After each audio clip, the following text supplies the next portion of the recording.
This is my proposal for a photography exhibit set throughout the City Heights neighborhood of San Diego, California, known for its cultural diversity and grassroots community efforts to improve the lives of its residents. The class for which this proposal was conceived and created is the Learning Environments course with Bob Hoffman in the spring of 2013 as part of the Educational Technology Master's Program at San Diego State University. According to the American Psychological Association, many immigrants have difficulty acculturating to their new environments in the U.S., which is exacerbated by experiences with prejudice and discrimination. And this exhibit hopes to reach out to the diverse residents of City Heights, especially the large immigrant and foreign-born population that make up about half of its residents in the neighborhood. Bringing people together in a community helps promote individual sense of belonging and well-being while strengthening community ties and support for one another. Here's a quick profile of City Heights. It's nationally known for being very culturally diverse with many foreign-born residents. It's also rapidly growing population-wise. There are a few building projects underway or that have recently finished, so there is interest in the buying power of this community, although it is still a lower income neighborhood with a median income hovering around $25,000 a year. Also, more than half of the households speak a language other than English, which is an important consideration for this exhibit. So given these characteristics, the question is, how can we leverage these conditions to foster a safe and informed community? And one of the ways that we can try to bring people together and achieve this is by turning the neighborhood into a photo exhibit. The ADRA Project is a nonprofit organization that teaches photography to immigrant youth through the Mid-City region of San Diego, which includes City Heights. And they've actually conducted large-scale photography installations before using work done by the students in the program. And the exhibit aims to do something similar but with an added layer of instruction to help facilitate interaction, reflection, and compassion between the neighbors within this diverse community. The photos would be taken by the students in the program, and because they're from the neighborhood, the subject matter may be familiar to or recognizable to residents in the neighborhood. So the overall goals of the project are the following.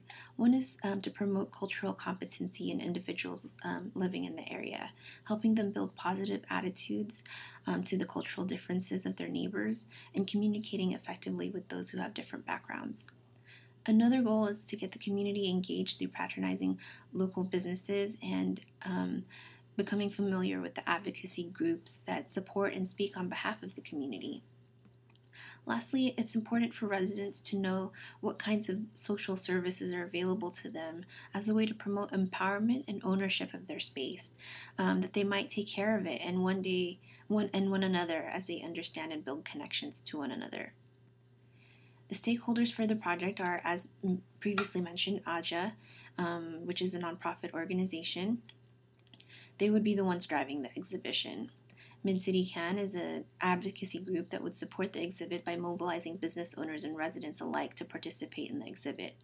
And the target audience and main stakeholders would be the residents themselves. The setting for this exhibit would be the neighborhood of City Heights, mostly near the Central Marketplace. The open and public space means that there's no real entry or starting point, nor is there an end point. And the pieces are scattered throughout a 2 to 3 mile radius that would ideally be walked or biked in order to get a fuller experience of the setting, as opposed to being closed off in a car. There will also be an online gallery that exhibits the photos in the physical exhibit, which can be accessed on site using a smartphone and a QR code app. The exhibit itself would look something like this. A photograph is blown up and mounted in different areas of City Heights.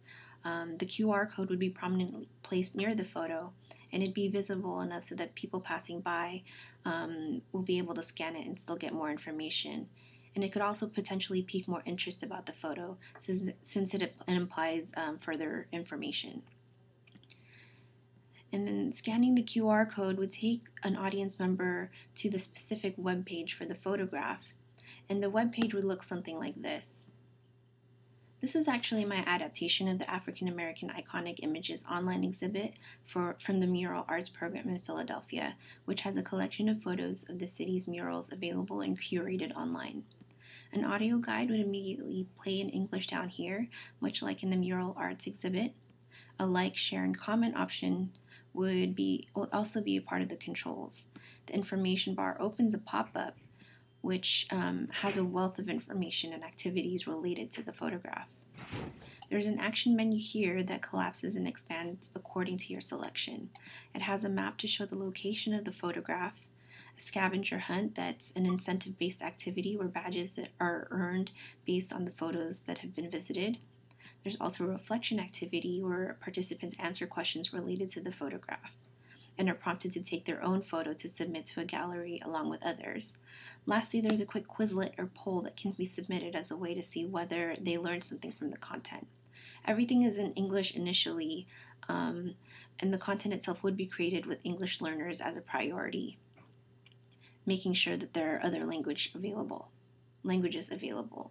The information panel here will have a quote from the artist, which is basically a written version or transcript of the audio or a curated description by someone else. One of the learning activities is for the audience members to take their own photograph that is similar in subject to the photograph in the exhibit. For example, here the photographer has taken a photo of their feet, and this is what's being displayed in the exhibit. And the prompt for the audience is to take their picture of their feet right where they stand and describe where they've been, where they're going, how they feel, what does the ground look like. It's just a way to personalize the exhibit, which will hopefully encourage people to do a little bit of reflection and sharing with others, while also making them stop to look around and notice where they are. Uploading the photo and typing the response will be done through this interface. Again, if there are other language options to try and accommodate most, if not all, of the residents. The photo then goes into a gallery on the website. In this mock-up, it's a general page called Your Gallery. Another activity is the scavenger hunt, where participants try to find all of the photographs in a particular series of photos. It's designed to take them around the neighborhood so that they're aware of what is where and hopefully increase people's awareness of their space. Badges are awarded for visiting certain series of photos, which would be tracked by user accounts and a possible check-in. Here's an example of how the map would look like, which would let people know what they are, and where the photos are, and what badges are associated with each photo. And the first thing they would have to do in order to participate is to sign up for a user account or log into the site so that their badges are tracked. An incentive to getting badges, besides the intrinsic satisfaction of completing one, would be discount coupons or giveaways from local businesses, which then encourages them to patronize these establishments. The last activity would be a quick Quizlet that they can take to test their knowledge about a location of a photo. It could ask them a polling question as well.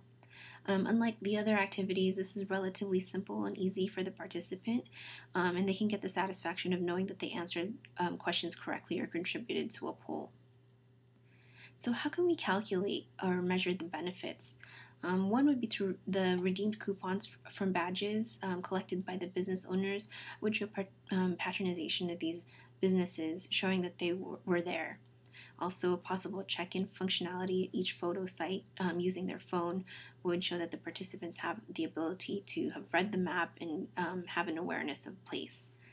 The Quizlet also can be tracked using user analytics to show how many people took the quiz and answered them correctly or participated in the poll. And implementing such a comprehensive exhibit is definitely not without difficulty or potential roadblocks.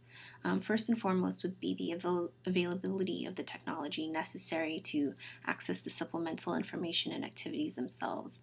Lack of familiarity with using a smartphone and a QR app might prevent some people from taking the extra steps necessary to get to the site. Also, in terms of universal design, the photographs are inherently difficult to depict visually to visually impaired audience members, while the language options will make the content longer to create and still won't cover all of the languages in the area. Given that, there must be a considerable amount of time spent programming the functions of the site, specifically the interactive components and the analytics necessary to determine usage. The site must also be continually monitored. So all of this put together will take a considerable amount of time and resources. But despite these challenges, the goal of reaching out to residents and building a community is one that I think is important enough to spend that extra time and effort on, and it would greatly advance these efforts. being able to find common ground despite coming from different backgrounds is something that an experience like this would foster. And I hope that the activities will anchor the photos and the exhibit so that there's not just photos to look at and think about, but also to engage with and share with others. Thanks for your attention, and if you have any questions, please contact me.